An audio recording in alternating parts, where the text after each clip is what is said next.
네, 좋은 아침입니다. 3월 13일 금요일 새벽기도 하나님 앞에 올려드리겠습니다. 기도드립니다. 은혜가 풍성하신 하나님 감사합니다. 오늘도 저희들이 이번 한 주에 이제 주말을 맞이하기 전에 새벽 첫 시간을 하나님 앞에 올려드립니다. 주님, 저희들을 말씀으로 가르쳐 주시고 우리의 가정이 회복되고 우리의 다음 세대 자녀들이 참으로 주님 안에서 새롭게 변화되고 주 안에서 새 사람이 되어서 거룩한 인생 살아갈 수 있도록 우리에게 맡겨주신 부모의 영적 책임을 잘 감당할 수 있는 저희들이 되도록 도와주시옵소서. 감사하고 모든 것 맡겨드리며 예수님의 이름으로 기도합니다. 아멘. 네, 오늘 마지막 부모를 위한 하나님의 설계의 세 번째 말씀. 자, 오늘은 에베소서 6장 4절 말씀. 제가 한 번 더 읽어드리겠습니다. 또 아버지 된 여러분, 여러분의 자녀를 노엽게 하지 말고 주님의 훈령과 훈계로 기르십시오. 아멘. 자, 아버지 된 이 여러분이라는 이 단어가 파테레스가 부모를 의미한다고 어제 말씀을 나누었습니다. 아버지와 어머니가 다 포함된 단어다. 이렇게 저희가 이해를 하고 나아가겠습니다. 자, 이제 이 지점에서 이 거룩한 자녀 양육에 대한 실제적인 지침을 드리겠습니다. 어떻게 자녀를 양육해야 할까요? 자, 그 핵심을 알려드립니다. 성경 잠언 4장 23절인데요. 4장 23절. 여기서 우리는 정말로 핵심 문제에 다다르게 됩니다. 이렇게 말씀합니다. 그 무엇보다도 너는 내 마음을 지켜라. 그 마음이 바로 생명의 근원이기 때문이다. 네, 이것이 자녀 양육의 핵심입니다. 이 말씀은 여러분과 저의 모든 자녀에게 무엇이 문제인지에 대한 통찰력을 줍니다. 하나님께서는 삶의 모든 문제는 마음에서 비롯된다는 것을 여기서부터 가르치기 시작하셔서 예수님께서 오셔서 또 말씀해 주십니다. 마가복음 7장 21절인데요. 마가복음 7장 21절에서 예수님이 이렇게 말씀하셨어요. 또 그들에게 말씀하셨다. 사람에게서 나오는 것, 그것이 사람을 더럽힌다. 나쁜 생각은 사람의 마음에서 나오는데 곧 음행과 도둑질과 살인과 간음과 탐욕과 악의와 사기와 방탕과 악한 시선과 모독과 교만과 어리석음이다. 이런 악한 것이 모두 속에서 나와서 사람을 더럽힌다. 네, 이 모든 악한 것들이 마음속에서 나온다는 겁니다. 네, 음행, 도둑질, 살인, 간음, 탐욕, 악의, 사기, 방탕, 악한 시선, 모독, 교만, 어리석음. 마찬가지로요. 누가복음 6장 45절에도 기록되어 있습니다. 누가복음 6장 45절. 이렇게 되어 있습니다. 선한 사람은 그 마음속에 갈무리해 놓은 선더미에서 선한 것을 내고 악한 사람은 그 마음속에 갈무리해 놓은 악더미에서 악한 것을 낸다. 마음에 가득 찬 것을 입으로 말하는 법이다. 아멘. 네. 그러니까요, 선한 사람은 마음속에 쌓아놓은 선으로부터 선한 것을 입으로 말하고, 악한 사람은 마음속에 쌓아놓은 악으로부터 악한 말을 할 수밖에 없다는 겁니다. 악한 생각, 악한 계획, 악한 말. 그래서 우리가 어릴 때부터 성경 말씀을 암송을 시키고 자녀들을 하나님의 말씀으로 계속 반복해서 훈육해야 되는 이유, 근거가 바로 이거인 거죠. 아이들 마음속에 주님의 그 선한 말씀, 지혜, 하나님을 경외하고 하나님을 사랑하고 또 이웃을 사랑하는 자신의 어떤 죄성을 깨닫고 겸손하게 살아가는 그런 마음, 그것이 채워지도록 예수 그리스도의 은혜로 복음으로 채워지도록 하는 것이 바로 자녀 양육의 핵심이라는 겁니다. 자녀를 대할 때 우리가 깨달아야 할 것은 이것입니다. 우리는 자녀의 행동 문제를 다루는 것이 아니라 마음을 다루는 것이라는 거죠. 마음. 사실 자녀의 행동을 바꾸는 것이 핵심이 아닙니다. 거기다 핵심을 두면 부모는 속게 돼 있습니다. 자녀들은 얼마든지 부모가 원하는 선한 행동을 다 할 수 있습니다. 그런데 마음이 바뀌지 않으면요, 뒤로는 온갖 짓들을 다 할 수 있어요. 사실 마음의 변화 없이 행동만 바꾸는 것은 위선에 불과합니다. 그것은 가식입니다. 왜냐하면 마음이 바뀌지 않은 채 행동만 올바르게 바뀌게 될 경우 죄와 반역이 여전히 존재하며 단지 표현이 지연될 뿐이기 때문입니다. 모든 행동, 모든 행실은 어떤 마음 상태, 어떤 마음가짐과 연결이 되어 있습니다. 부모로서 우리들의 임무는 자녀의 마음에 집중하는 것입니다. 우선 자녀가 자신 안에 매우 죄악된 마음이 있음을 깨닫도록 돕는 것, 그 필요합니다. 바로 그 내면의 부패함이 모든 악한 말과 생각과 행동을 일으키는 근원이라는 것을요. 자녀 양육은 마음을 겨냥해야 합니다. 행동을 겨냥하면 얕고 피상적일 뿐입니다. 자녀가 가장 먼저 알아야 할 것은 자신에게 하나님과 단절된 악하고 죄 많은 마음이 있으며 그것이 상상할 수 있는 모든 불의의 근원이라는 사실입니다. 그리고 그 마음을 변화시키기 위해 무언가가 일어나야 한다는 것이죠. 그것이 바로 자녀를 구원과 성결로 이끕니다. 바로 자신의 죄에 대한 후회와 한탄과 악한 삶에 대한 환멸감, 그리고 회개와 죄의 고백과 예수님께 대한 믿음이 일어나야 합니다. 그것이 자녀 양육의 목표입니다. 즉 성령으로 거듭나서 회심을 하는 결정적인 사건이 일어나야 합니다. 한 저자는 이렇게 표현했습니다. 세상에서 가장 작은 전쟁터는 아이의 마음입니다. 그것을 정복하려면 전면적인 백병전이 필요합니다. 이렇게 말했어요. 자녀의 마음은 죄와 의가 충돌하는 전장입니다. 자녀의 문제는 나이가 어려서 예상되는 미숙함이나 성숙함의 부족이 아닙니다. 경험이나 이해의 부족도 아닙니다. 사실 나이가 들고 경험과 이해력이 커지면 커질수록 자녀가 저지를 수 있는 악도 더 교묘해지고 더 많아집니다. 자녀의 문제의 핵심은 악한 마음입니다. 이 점을 명심하셔야 합니다. 타락한 마음은 결코 성장하면서 사라지지 않습니다. 누구도 예외가 없어요. 그러므로 양육의 목표는 주님의 훈계와 교훈으로 자녀를 키우는 것입니다. 그런데 양육의 목표는 통제가 아닙니다. 자녀를 통제하라는 뜻도 아닙니다. 사회적으로 칭찬받을 만한 행동을 만들어내라는 뜻도 아닙니다. 예의 바르고 공손하게 만들라는 뜻도 아닙니다. 심지어 도덕적으로 허용될 수 있는 방식으로 행동하게 하는 것도 아닙니다. 부모에게 순종하게 만드는 것도 최종 목표가 아닙니다. 부모로서 자랑스러워할 만한 것을 얻게 하는 것도 최종 목표가 아닙니다. 양육의 목표는 자녀가 부모의 인정을 받기 위해 행동하는 것도 아니고 결국 그 목표는 구원과 성화입니다. 구원과 성화, 구원과 성결.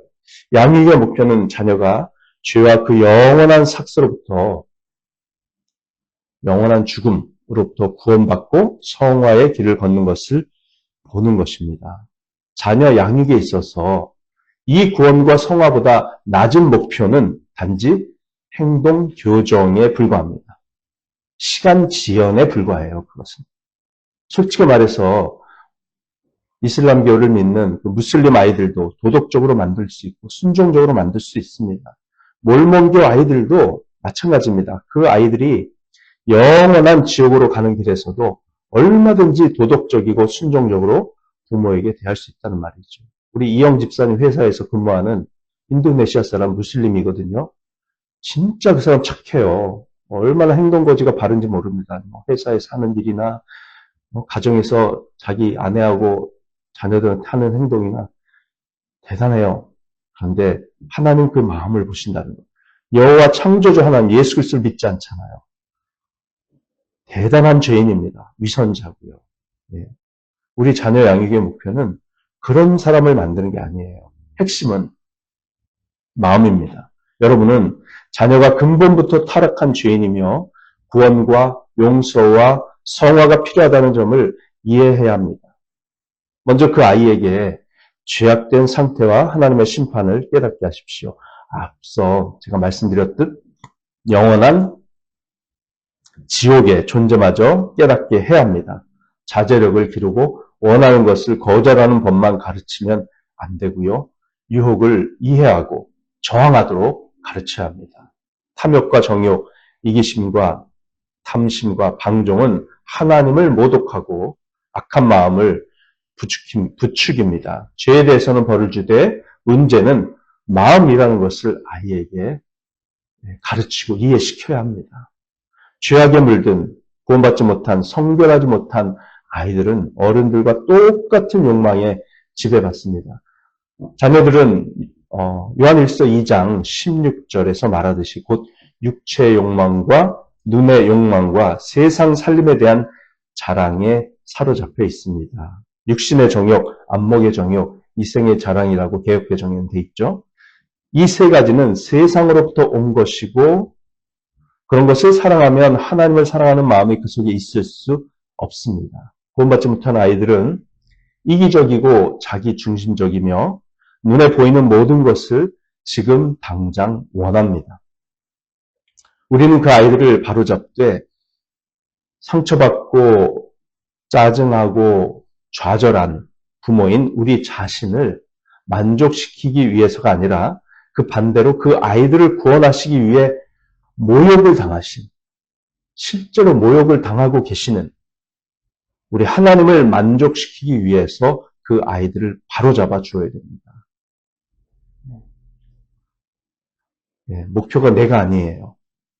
나를 만족시키기 위한 게 아니라 모욕당하신 하나님을 만족시키기 위해서 우리는 자녀들을 바로잡아 줘야 된다는 것입니다. 하나님은 단순히 그 아이들의 죄로 인해 화가 나신 상태가 아니라 그들로 인해서 모욕을 당하셨고 그 아이들로 인해서 마음 깊이 상처를 받으셨습니다.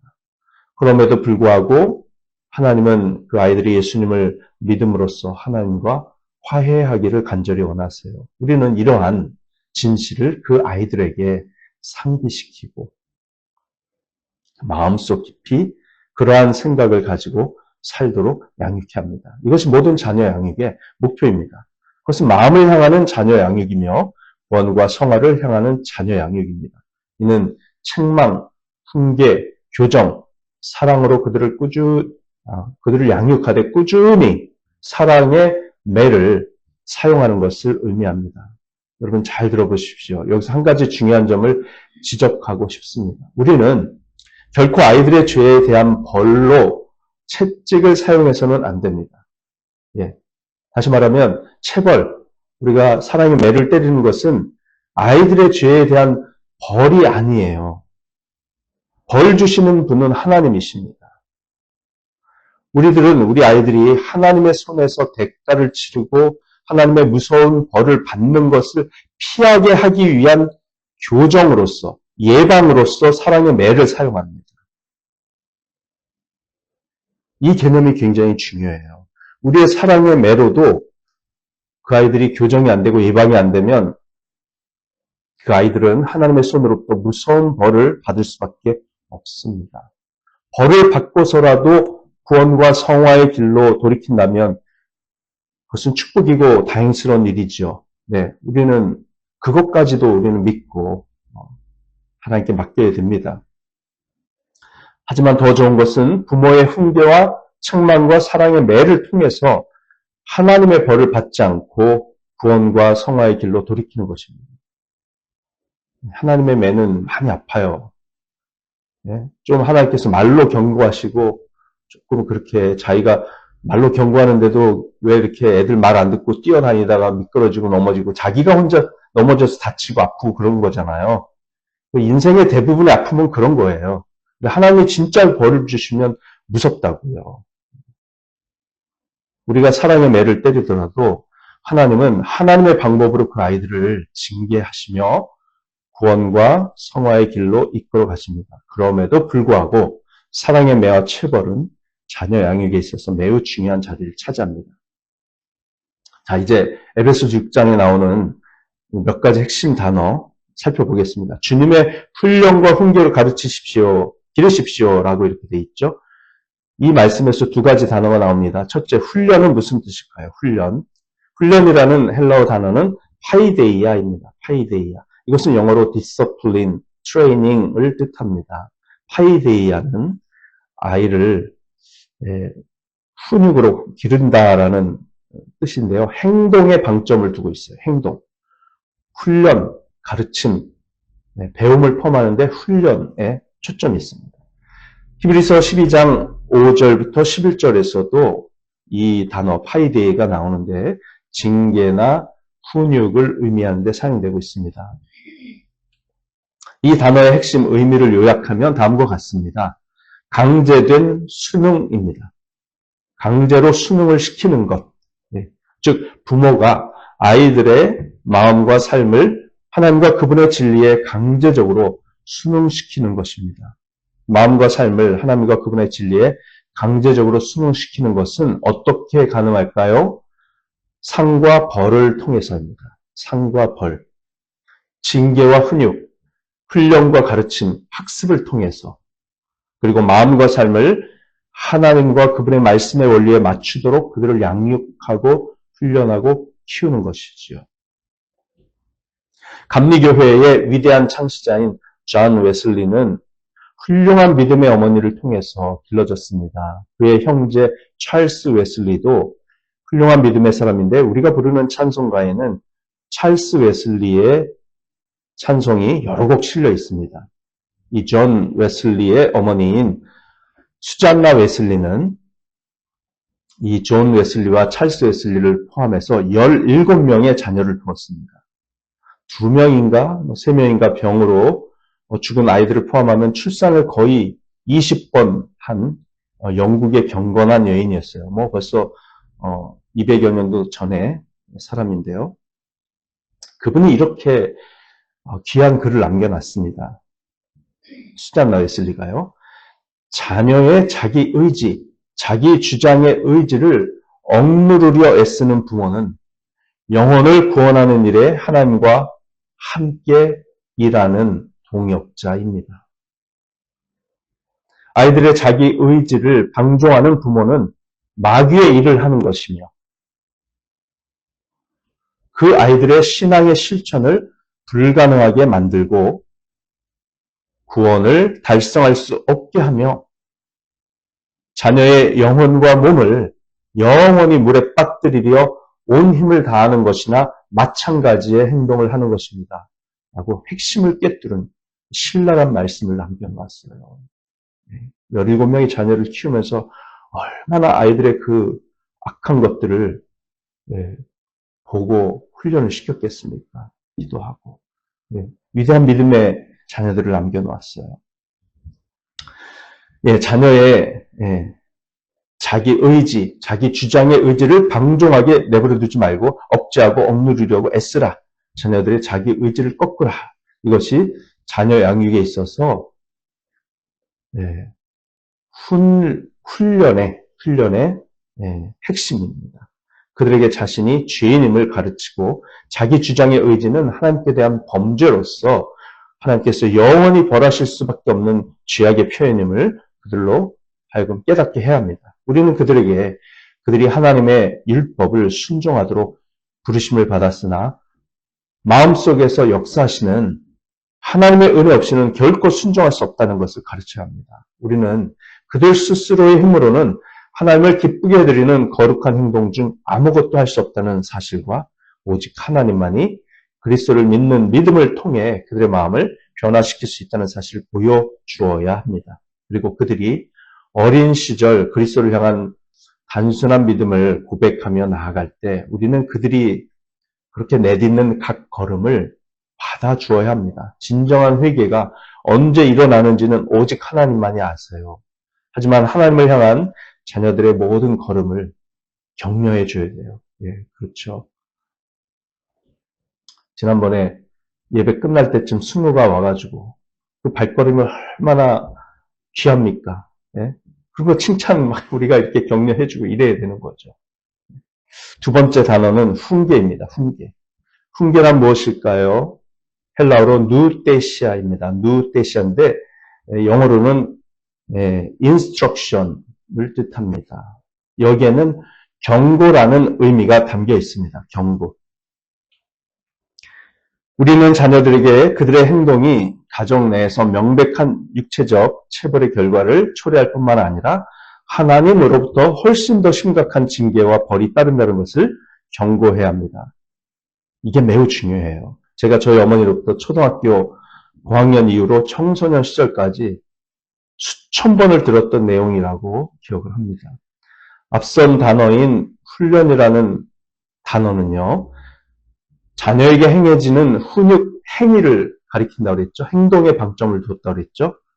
그런데 이 두 번째 단어인 훈계 혹은 교훈이라는 이 단어는요, 자녀에게 전해지는 말을 의미합니다. 말에 방점이 있습니다. 말. 훈계란 심판을 염두에 둔 언어적 교훈과 경고입니다. 즉, 너는 이것을 해야 한다. 왜냐하면 이렇게 하지 않고 네가 원하는 대로 그렇게 하면 반드시 좋지 않은 결과가 따르기 때문이야. 라고 말로 경고하는 것입니다.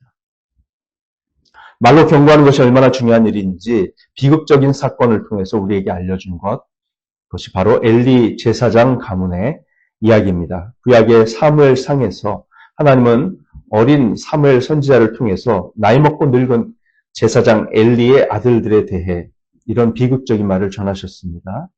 사무엘상 3장 12절부터 14절 제가 읽어드립니다. 주님께서 사무엘에게 말씀하셨다. 내가 이제 이스라엘에서 어떤 일을 하려고 한다.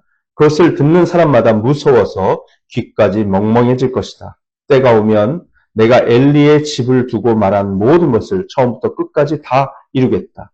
엘리는 자기의 아들들이 스스로 저주받을 일을 하는 줄 알면서도 자식들을 책망하지 않았다.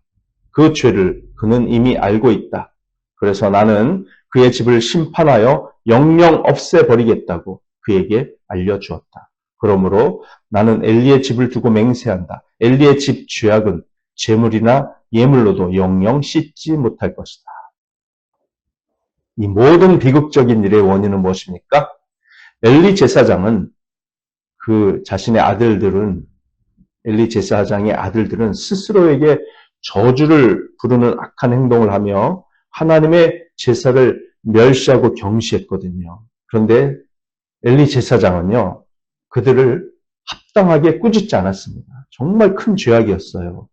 엘리 가문의 슬프고도 비참한 이야기를 읽으면 바로 그 핵심을 발견하게 됩니다. 그가 그들에게 무언가를 했기 때문이 아니라 하지 않았기 때문에 이런 징계를 받는다는 거죠. 그럼 그 아들들에게 제대로 경고하지 않았습니다. 사무엘상 2장 22절부터 25절입니다. 엘리는 매우 늙었다. 그는 자기 아들들이 모든 이스라엘 사람에게 저지른 온갖 잘못을 상세하게 들었고 회막 어귀에서 일하는 여인들과 동침까지 한다는 소문을 들었다. 그래서 그는 그들을 타일렀다. 책망해야 되는데 타일렀어요. 너희가 어쩌자고 이런 짓을 하느냐. 너희가 저지른 악행을 내가 이 백성 모두에게서 듣고 있다. 이놈들아 당장 그쳐라. 주님의 백성이 이런 추문을 옮기는 것을 내가 듣게 되다니 두려운 일이다. 자기 걱정만 하고 있죠. 사람끼리 죄를 지으면 하나님이 중재하여 주시겠지만 사람이 주님께 죄를 지으면 누가 변호하여 주겠느냐. 강도가 매우 약해요. 이 정도 얘기에서는 씨알도 먹히지 않습니다.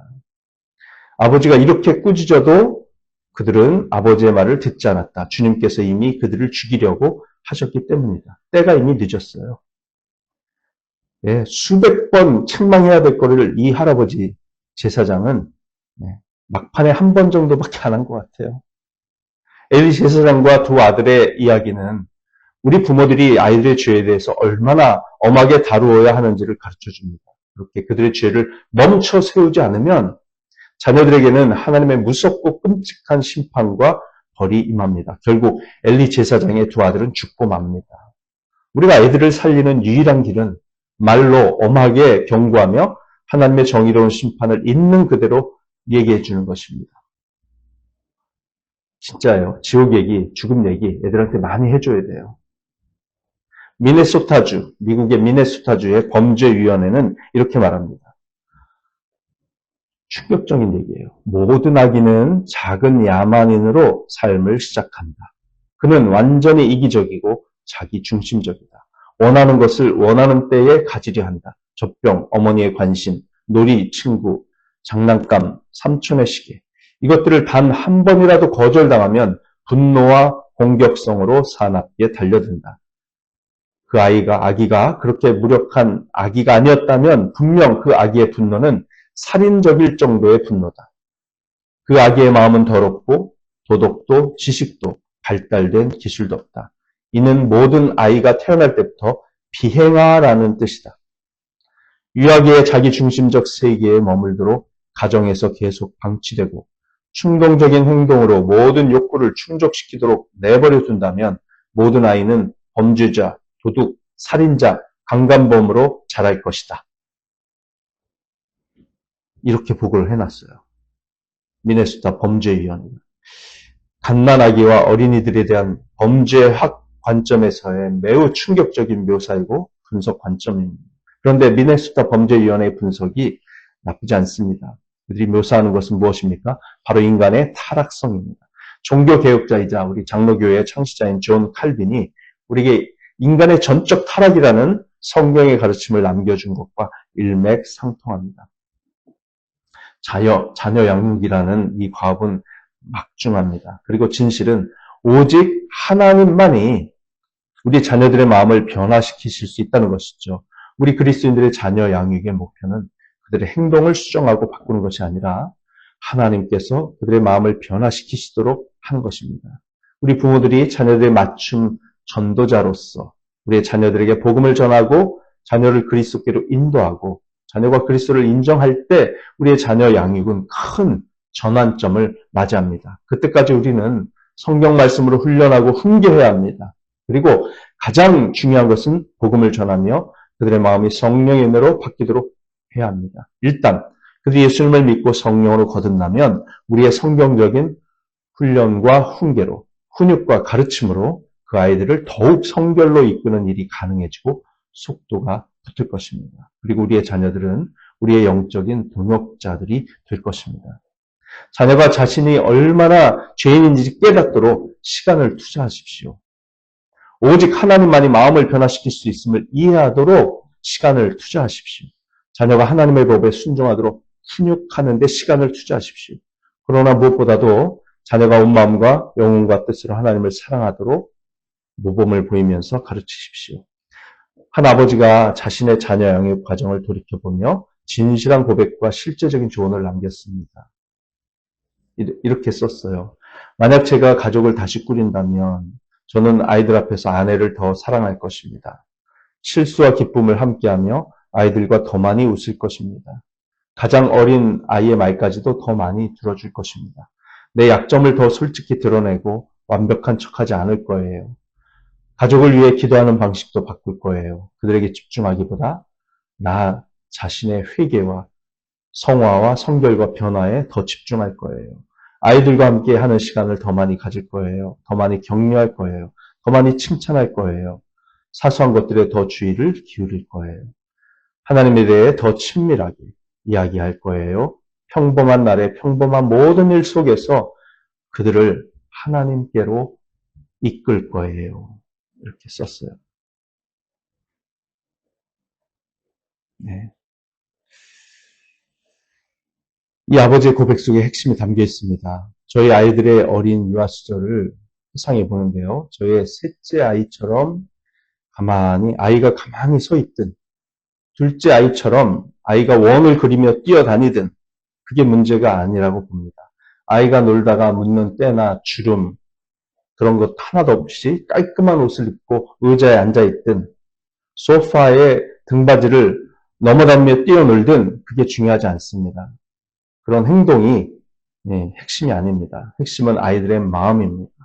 그 작은 아이들이 하나님을 사랑하도록 가르칠 수 있는지, 오직 하나님만이 그 마음의 변화를 일으킬 수 있다는 절박한 사실을 그들로 하여금 깨닫게 할 수 있는지, 그것이 핵심입니다. 반드시 가야 할 길입니다. 이러한 자녀 양육은 마음을 다루는 작업이며 마치 영적인 전쟁터와 같습니다. 훌륭한 가르침과 훈육이 일관되게 필요할 뿐만 아니라 철저히 일관된 부모로서의 신앙적인 본보기도 필요합니다. 그 본보기 중에는 자신이 잘못한 것에 대한 사과와 회개와 성찰과 반성의 과정을 투명하게 아이들한테 다 보여주는 것도 포함됩니다. 위대한 본보기입니다. 제가 가장 존경하는 목사님인 존 메가더 목사님의 이야기를 들려드리겠습니다. 그리고 마치겠습니다. 미국의 대형교회이자 성경적인 신앙생활의 고수라는 아름다운 열매를 보이는 그레이스 커뮤니티 교회의 담임 목사님이셨고요. 작년에 소천하셨어요. 이 존 메가더 목사님은 5대째 목사인 가정 출신입니다. 5대가 다 목사예요. 또 신학대학교 총장이기도 하셨어요. 우리나라에도 그분의 저서가 수십 번 번역되어 있습니다. 자, 다음 이야기는 존 메가더 목사님의 자신에 대한 간증입니다. 목사의 자녀로 태어나 자란 분의 어린 시절의 이야기라는 점을 감안하고 들어보십시오. 자, 이렇게 썼습니다. 병약한 한 아이 이야기를 들려드리겠습니다. 류마티스 열과 각종 질병으로 어린 시절 대부분을 침대에서 보냈고 심장 혈압으로 활동에 제약이 있었습니다. 사고와 불운이 잦았던 아이는 무모한 행동으로 여러 수술과 사고를 겪었습니다. 그 아이는 장난꾸러기였는데 이웃집 애완 새들을 우리에서 모두 풀어놓아서 새들이 모두 날아가 버리는 등 끔찍한 짓을 저질렀습니다. 어느 날 아침에는 냉장고에서 달걀 12개를 꺼내서 집안에 복도에 놓고 망치를 가져와 가지고는 달걀이 망치에 부딪혔을 때 어떻게 되는지 보려고 12개를 모두 깨뜨리기도 했습니다. 여러 번 가출을 했는데 보통은 멀리 가지 않고 맛있는 파이를 만드는 아줌마의 집까지만 갔습니다. 어린 나이에 길 한가운데서 교통을 통제하고 부엌에 불을 지르기까지 했습니다. 선생님께 저희 아버지가 발을 자르셨어요. 기도해 주세요. 라는 과장이 섞인 충격적인 거짓말을 하기도 했는데 저는 그저 좋은 대화에 참여하고 싶어서였을 뿐이었습니다. 아버지의 훈계를 받기 싫어서 도망친 횟수가 너무 많은 탓에 아버지가 밧줄로 그를 묶어 빨랫줄에 매달아야 했습니다. 그가 누구냐면 자기를 말하는 거예요. 예. 심지어 사람들을 물어뜯기까지 해서 아버지가 저의 목에 표지판을 걸어놨었는데요. 나랑 놀지 마. 잘못하면 물려. 그렇게 했다고 합니다. 심지어 아버지가 저를 구치소로부터 풀려나오도록 데리러 와야 했던 일도 있었습니다. 왜 그랬을까요? 부모님이 나를 사랑하지 않아서였을까요? 아닙니다. 어쩌면 체벌을 당해 정신적으로 상처를 입어서였을까요? 아닙니다. 그저 다른 아이들과 다를 바 없이 내면 깊숙이 타락한 존재였기 때문입니다. 내버려 뒀다면 어떤 범죄를 저질렀을지 모릅니다. 그러나 사랑하는 부모님의 끊임없는 기도와 가르침이 나를 예수님께로 인도했고 구원과 성화의 길로 이끌어 지금 이 자리에 설교자로 서게 하셨습니다. 네. 작년에 돌아가셨는데 돌아가시기 몇 달 전까지만 해도 계속 설교를 하셨어요. 거의 80세 가까운 그런 나이까지요. 미국은 목사 은퇴가 한국처럼 그렇게 딱 명확하진 않은가 봐요. 12,000명 정도 모이는 어마어마한 교회입니다. 자, 존 메가더 목사님이 이렇게 솔직하게 고백하시니까 저도 고백할 용기가 나네요. 근데 제 얘기는 나중에 하겠습니다. 예, 우리는 다 이 목사님이 고백했듯이 타락한 죄성을 가진 자입니다. 오직 하나님의 은혜로 구원을 받았습니다. 네. 여러분은 어린 자녀를 보면서 이렇게 말할지도 모릅니다. 이 아이의 타락성은 2배야, 2배. 내가 감당할 수 있을지 모르겠어. 네. 우리는 감당할 수 없지만 하나님은 하실 수 있습니다. 무릎 꿇고 기도하며 우리가 하고 있는 자녀 양육의 일이 무엇인지 깨달으십시오. 그것은 구원과 성화를 위한 마음을 다루는 일입니다. 나머지는 그 마음으로부터 흘러나옵니다. 하나님께서 그 아이들의 삶을 통해서 경애를 받으시고 순종을 받으시고 사랑의 고백을 받으시고 감사와 찬양을 받으시는 그 영광스러운 일이 계속해서 일어나는 그날까지 우리들이 기도하면서 우리 자녀가 이미 성인이 되었든 어린아이든 상관없이 자녀 양육의 일을 계속 감당하는 진실한 부모로 주님 앞에 순종할 수 있기를 간절히 바랍니다. 기도하고 마치겠습니다. 아버지 감사합니다. 오늘도 주님께서 가르쳐 주신 말씀대로 저희들이 우리의 자녀들을 훈련과 훈계로 또 마음을 다루는 진정한 영적인 전쟁터에서의 싸움과 거룩한 사역으로 끝까지 감당할 수 있기를 소망합니다. 하나님, 간절히 기도하는 저희 모두의 기도를 들으셔서 우리 하나님께서 많이 하실 수 있는 이 영광스럽고 거룩한 변화가 우리 자녀들의 인생에 반드시 나타나 주님께 영광을 돌려드리고 모욕당하신 우리 하나님께서 그 모욕을 다 내려놓으시고 기뻐할 수 있는 천국 잔치가 일어나게 하여 주시옵소서. 예수님의 이름으로 기도합니다. 아멘. 예, 사랑하고 축복합니다. 오늘도 복된 하루 보내시기 바랍니다. 기도하시겠습니다.